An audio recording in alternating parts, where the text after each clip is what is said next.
the Holy Gospel according to Mark. Jesus and his disciples left from there and began a journey through Galilee. But he did not wish anyone to know about it. He was teaching his disciples and telling them, "The Son of Man is to be handed over to men, and they will kill him. And in 3 days after his death, the Son of Man will rise." But they did not understand the saying, and they were afraid to question him. They came to Capernaum, and once inside the house, he began to ask them, "What were you arguing about on the way?" But they remained silent. They had been discussing among themselves on the way who was the greatest. And he sat down, called the 12, and said to them, "If anyone wishes to be first, he shall be last of all and servant of all." Taking a child, he placed it in their midst, and putting his arms around it, he said to them, "Whoever receives one child such as this in my name receives me, and whoever receives me receives not me, but the one who sent me." The Gospel of the Lord. They had been discussing among themselves on the way who was the greatest. So with that, let me tell you a little story. There was a little boy who was diligently looking for his missing coin on the lawn in the front of their home. His mom had just returned home from the grocery store and joined in helping him in the search. After a few minutes not finding the coin, his mother decided to ask him a question.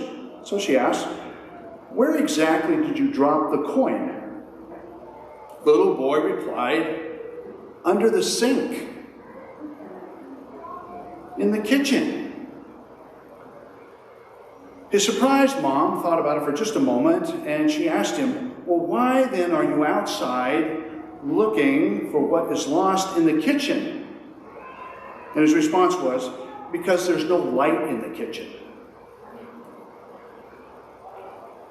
We're going to shift gears here just a little bit, but it'll all come together, believe me. There's a certain memory in time when,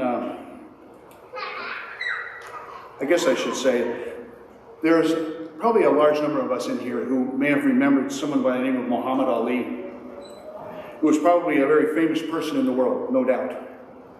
Back then, you could show a picture of him to just about anybody in any country or city or town, and they would know who he was. It didn't matter if he was large or small. People just knew him.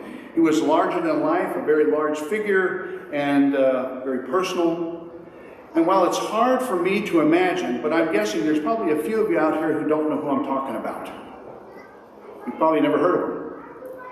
So let me just give you a few examples of who he was.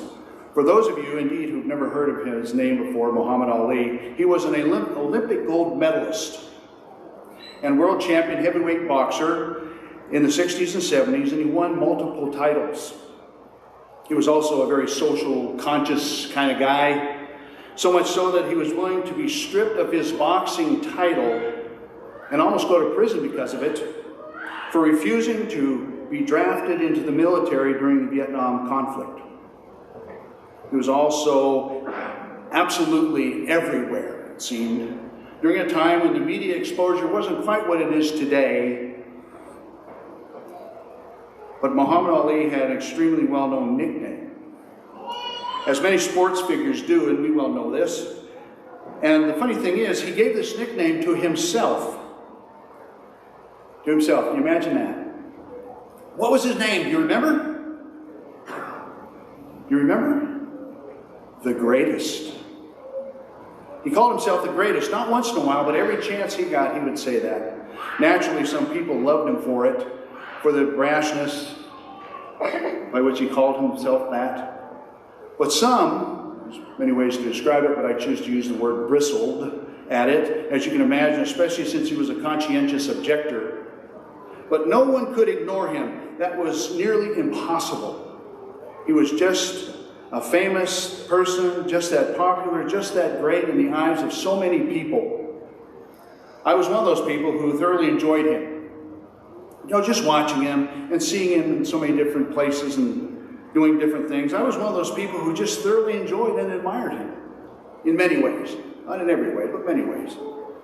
I liked watching him both inside the ring and out, and especially at times when he was being interviewed and on different talk shows. I also found myself smiling as he went on and on about how great he was and how pretty he was. And nobody was as good a boxer as he was. And the reason I would smile every time I'd see this guy, it wasn't like a big, huge smile, but it made me happy, is because the way he was bragging, because he would say it almost every time with a twinkle in his eye about how great he was.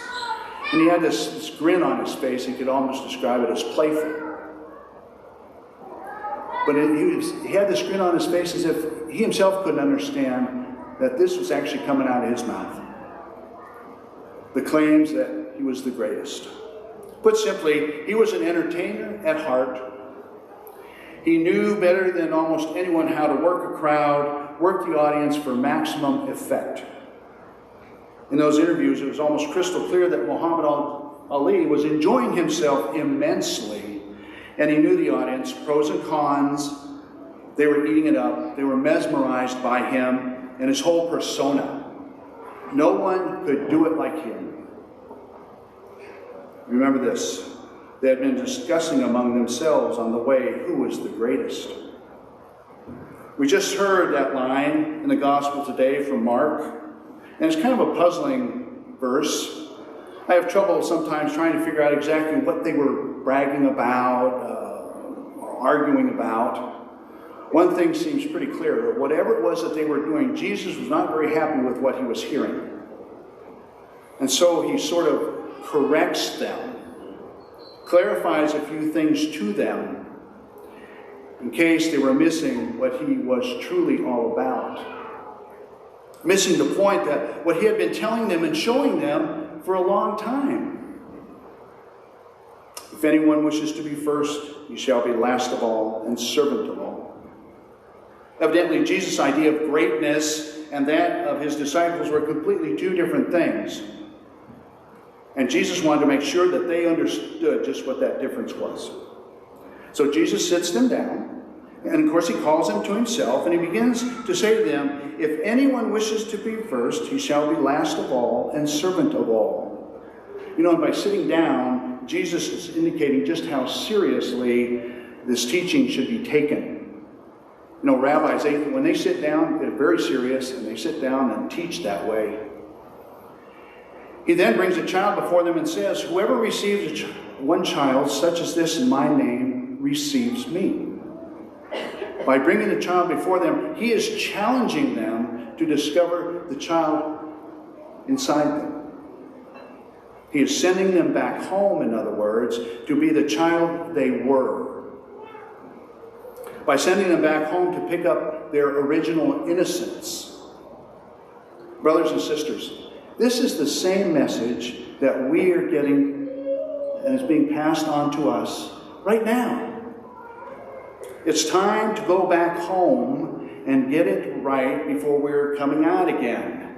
If we continue to search for that lost coin outside because it's dark under the kitchen sink, we will never find it since we dropped it in the kitchen. If we continue to look outside for a solution to our crisis, we will never get it right. Now, I heard a story about an instructor at a diaconate formation class. It wasn't at a formation class here in our diocese, however. But the instructor is telling them, my primary concern was not to form you to become deacons. His primary concern was to teach them to become human beings. There are already many deacons out there, but very few human beings. He went on to say, I don't even care if you're Catholics or not, Christians or not. I just need you to become human beings, and the world will be a better place because of it. Brothers and sisters, let us go back home and be sure that those coming out of our homes are human beings. Remember, no one gives what one doesn't have. Show our children how to be loving and compassionate human beings, and brothers and sisters, they will grow up to see the world through the lens of love and compassion.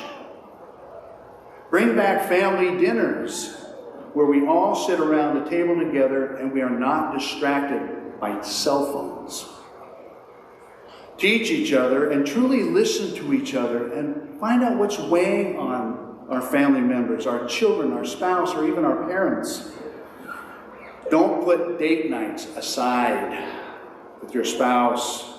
Just don't put them on the back burner. But be there for one another to strengthen and support one another. Let us take back our families and our values.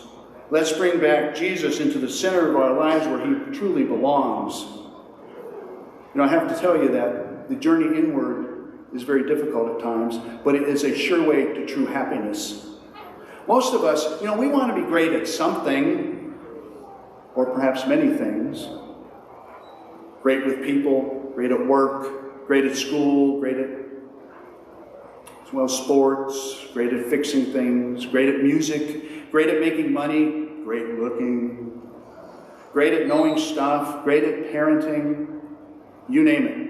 And there's nothing wrong with any of it. Nothing wrong with trying to be the best that we can be at whatever it is that we're trying to achieve. Whether it be something rather trivial or insignificant or something tremendous and importantly essential.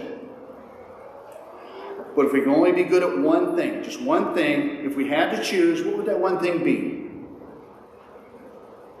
If anyone wishes to be first, they shall be the last of all and servant of all. Brothers and sisters, I have to tell you that the spiritual life, the life of a disciple, the life of, for, and in with God isn't easy. But it's also not complicated either. We really only have one duty, and that one responsibility, that one thing that we should be great in, and that is love. To love one another.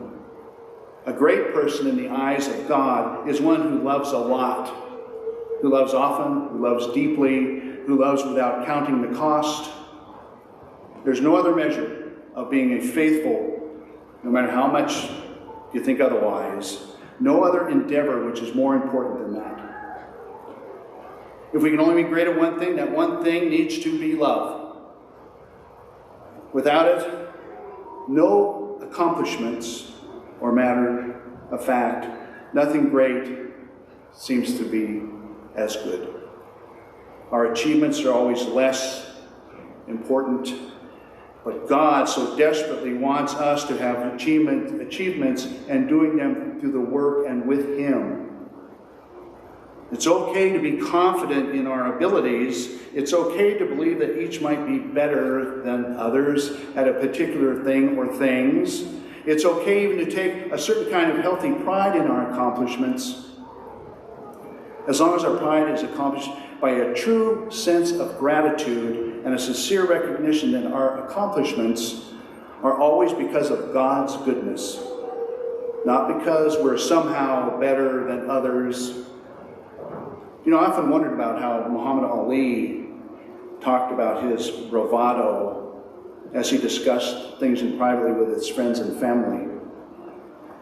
My hope is that he probably laughed about it, maybe made a joke about it, and how much good fun he had in putting on a good show for people. He was great at what he did, there's no doubt.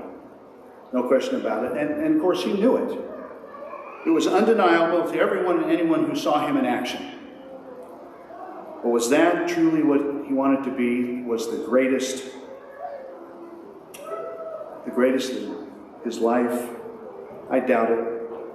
After all, his life, in so many other ways, seemed to indicate otherwise. So what we want to be great in? Well, I guess the question is, what is it you want to be great in? Seriously. What do you want to be great in or great at? Hopefully only one thing pops into your minds. And one thing on that list is trying to be the greatest. And when doing so, it's not a trivial pursuit at all.